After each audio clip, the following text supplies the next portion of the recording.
Assalamualaikum warahmatullahi wabarakatuh. Shalom, Om Swastiastu, Namo Buddhaya, dan salam kebajikan. Perkenalkan, nama saya Rahma Mizan Fajriyani Labuna dengan NIM 811-423-082. Saya adalah mahasiswa aktif dari kelas B semester 2, jurusan Kesehatan Masyarakat, Universitas Negeri Gorontalo. Pada video kali ini, saya akan membahas sebuah materi terkait kewarganegaraan guna untuk memenuhi tugas UTS dari mata kuliah kewarganegaraan dengan dosen pengampu, Bapak Roni Lukum SPD MSc. Saya akan menggali sejumlah sumber tentang identitas nasional yang meliputi sumber historis, sosiologis, dan politis.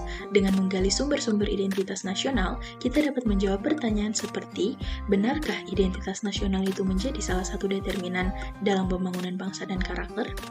Bangsa Indonesia yang memiliki identitas primer atau etnis atau suku bangsa lebih dari 700 suku telah bersepakat untuk membentuk Negara Kesatuan Republik Indonesia dengan menyatakan proklamasi kemerdekaan pada tanggal 17 Agustus 1945. Identitas etnis yang terwujud antara lain dalam bentuk budaya etnis yang dikembangkan agar memberi sumbangan bagi pembentukan budaya nasional dan akhirnya menjadi identitas nasional.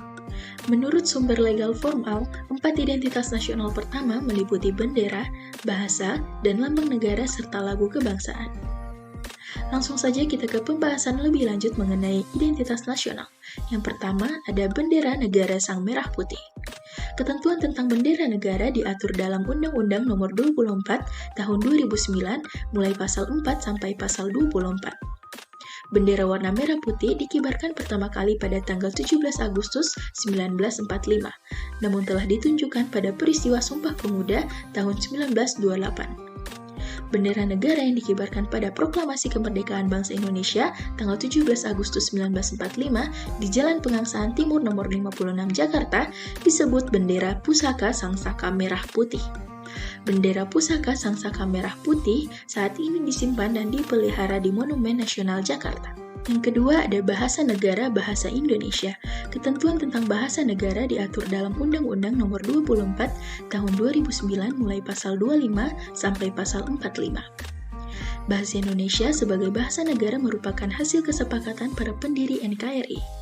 Bahasa Indonesia berasal dari rumpun bahasa Melayu yang dipergunakan sebagai bahasa pergaulan dan kemudian diangkat dan diikrarkan sebagai bahasa persatuan pada Kongres Pemuda II tanggal 28 Oktober 1928. Bangsa Indonesia sepakat bahwa bahasa Indonesia merupakan bahasa nasional sekaligus sebagai jati diri dan identitas nasional Indonesia. Berikutnya lambang negara Garuda Pancasila. Ketentuan tentang lambang negara diatur dalam Undang-Undang Nomor 24 Tahun 2009 mulai pasal 46 sampai pasal 57. Garuda adalah burung khas Indonesia yang dijadikan lambang negara. Di tengah-tengah perisai burung Garuda terdapat sebuah garis hitam tebal yang melukiskan khatulistiwa. Pada perisai terdapat 5 buah ruang yang mewujudkan dasar Pancasila sebagai berikut. Yang pertama, dasar ketuhanan yang Maha Esa, dilambangkan dengan cahaya di bagian tengah perisai berbentuk bintang yang bersudut 5. Selanjutnya, dasar kemanusiaan yang adil dan beradab, dilambangkan dengan tali rantai bermata bulatan dan persegi di bagian kiri bawah perisai. Selanjutnya, dasar persatuan Indonesia dilambangkan dengan pohon beringin di bagian kiri atas perisai. Dan selanjutnya, dasar kerakyatan yang dipimpin oleh hikmat kebijaksanaan dalam permusyawaratan perwakilan, dilambangkan dengan kepala banteng di bagian kanan atas perisai.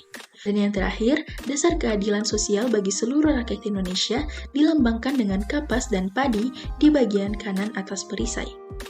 Dengan demikian, lambang negara Garuda Pancasila mengandung makna simbol sila-sila Pancasila. Dengan kata lain, lambang negara yang dilukiskan dengan seekor burung Garuda merupakan satu kesatuan dengan Pancasila. Artinya, lambang negara tidak dapat dipisahkan dari dasar-dasar negara Pancasila. Identitas nasional yang keempat yaitu lagu kebangsaan Indonesia Raya. Ketentuan tentang lagu kebangsaan Indonesia Raya diatur dalam Undang-Undang Nomor 24 Tahun 2009 mulai pasal 58 sampai pasal 64. Indonesia Raya sebagai lagu kebangsaan pertama kali dinyanyikan pada Kongres Pemuda II tanggal 28 Oktober 1928. Lagu Indonesia Raya selanjutnya menjadi lagu kebangsaan yang diperdengarkan pada setiap upacara kenegaraan.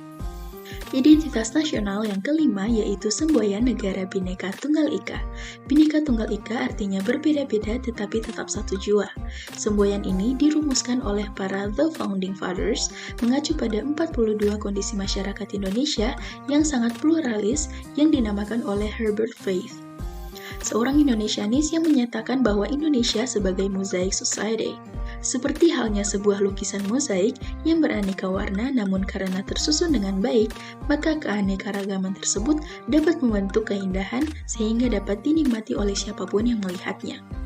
Semboyan Bhinneka Tunggal Ika mengandung makna juga bahwa bangsa Indonesia adalah bangsa yang heterogen. Tak ada negara atau bangsa lain yang menyamai Indonesia dengan keanekaragamannya, namun tetap berkeinginan untuk menjadi satu bangsa yaitu bangsa Indonesia. Identitas nasional yang terakhir adalah dasar falsafah negara Pancasila. Mengapa Pancasila dikatakan sebagai identitas nasional yang unik sebagaimana telah disebutkan sebelumnya? Pancasila hanya ada di Indonesia. Pancasila telah menjadi kekhasan Indonesia. Artinya Pancasila menjadi penciri bangsa Indonesia. Siapapun orang Indonesia atau yang mengaku sebagai warga negara Indonesia, maka ia harus mempunyai pemahaman, bersikap, dan berperilaku sesuai dengan Pancasila.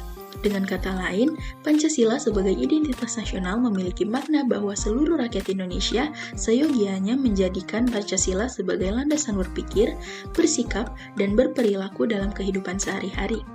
Cara berpikir, bersikap, dan berperilaku bangsa Indonesia tersebut menjadi pembeda dari cara berpikir, bersikap, dan berperilaku bangsa lain. Demikian penjelasan dari saya tentang menggali sumber historis, sosiologis, dan politik tentang identitas nasional Indonesia. Lebih dan kurangnya saya mohon maaf. Wassalamualaikum warahmatullahi wabarakatuh.